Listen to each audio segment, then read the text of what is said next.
بسم الله الصلاة والسلام على أشرف المرسلين، على سلامتكم يا جماعة، وإن شاء الله تكونوا بألف خير. يوم جديد وفكرة جديدة، وفكرة اليوم إن شاء الله باش نعملوا كنافة قطايف. هذه هي على يد ميمتي، الله ربي يفضلها. آه، مشينا بحذاها من الضيفين، ولات عملت لنا في السهرية كنافة اللي هي قطايف.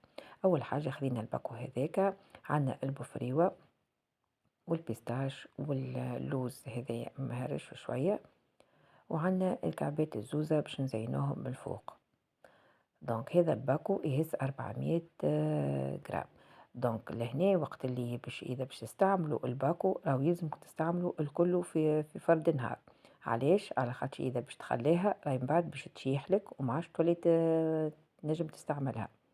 دونك إذا باش تشري باكو أو خذ الكونتيتي اللي أنت حاجتك بها باش تخدمها في ليلتها. ديجا فما القطايف فما في باكوات صغار وفما في باكوات كبار.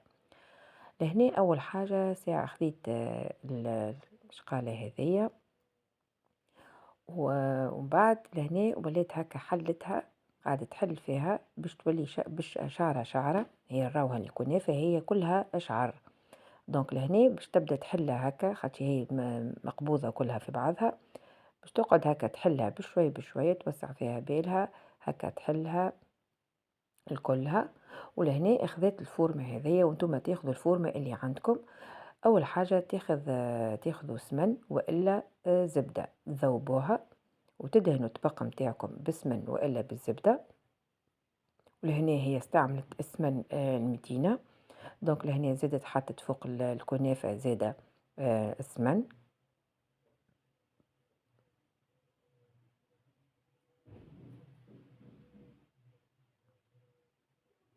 وقريتو كيفاش يلزم ديما تحلوها هكا باش تكون شعرة شعرة. وتوا لهنا حطت في الطبق عملت صفة الأولى بالكنافة. وتوا باش هاي كريتوها لهنا خاطر ما صورناهاش. دونك لهنا عملت الصفة الأولى هكا، حطت فيها الصفة بالكنافة. توا باش تحط الفاكهة. بدات حطت اللوز لهنا كيف ما نقولوا، اللوز حطته زاد راهو في الفور باش هكا هز روحه شوية. حطت لهنا اللوز، وممتون وقت اللي تبدا تحطوها ديما هكا رصوها بيديكم باش تشد الفورمة متاعها وتقعد فرد بلاصتها، ما تقعدش هكا مفوجة. كملت لهنا حطت الفاكهة اللي عندها، وزيت لهنا سقاتها بالسمن، سقاتها كلها بالسمن.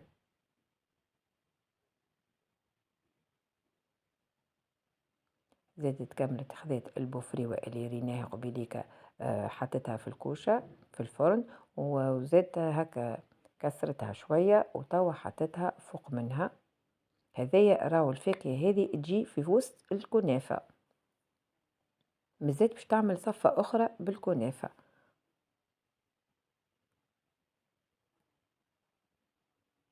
لهنا كملت حطت اللوز، يعني ما شاء الله شيختها باللوز في الوسط. كملت هنا توا حطتها عسلتها بالعسل.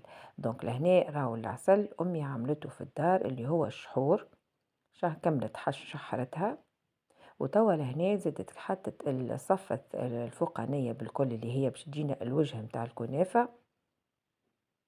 كملت حطت فيها زادة من الفوق.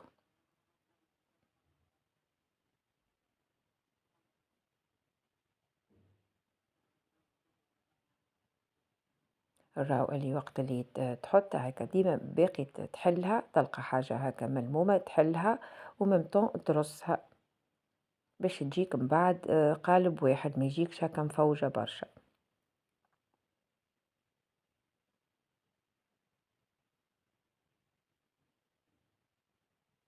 والزبدة والا السمن لازم يكون ذاوب بالكدا. توا لهنا زدت كملت سقاتها بالسمن، نجمو تعملوا الزبدة. ولهنا كملت زادة زينتها بالفاكهة.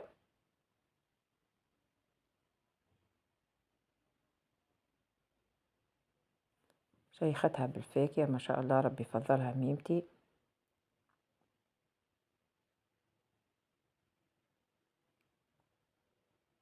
وبصراحة جات بنينة بنينة مش نقول لكم، نودكم نشهيكم إن شاء الله قسمكم في الجنة، وننصحكم باش تجربوها وتقولوا لي شقولكم راهي بنينة بنينة بالكدا بالكدا، وفيها برشا وصفات أخرين، أما هي جوست عملت لنا بالطريقة هذيا. توا لهنا زاد كملت سقاتها بالسمن، وكيف ما قلت لكم تنجموا تشحروا زادة بالزبدة. توا لهنا خذيت المغرفة هذيا وكملت هكا رصصتها، وميم طون الحشو اللي الأجناب زادة كملت، بالأخص الأجناب يلزمهم يدخلوا هكا بالكدا، ما تخليهمش مشعرين هكايا باش من بعد ما يتحرقوناش في الفور. هكا ريتوها كيفاش قاعدة ترص فيها.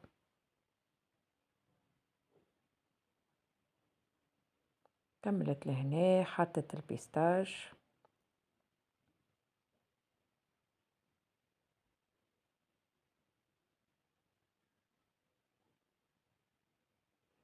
ولهنا الفرن يشعل على 180 درجة،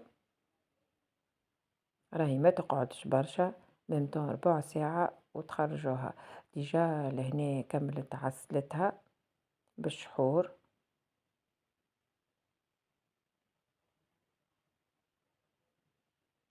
الشحور لهنا اللي هو زوز كيسان سكر وكاس ماء وعسرة قارص، من بعد تخليوه درجي من زمان وتطفيوه، ما تخليوهش برشا باش ما يعقدكمش برشا، لازم يكون هكايا سائل.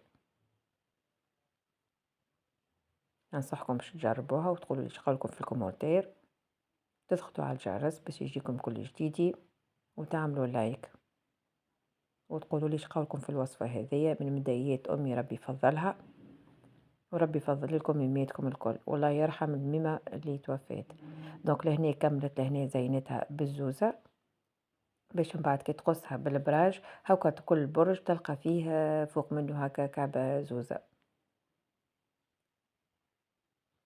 أما شو نقول لكم على البنة ما شاء الله.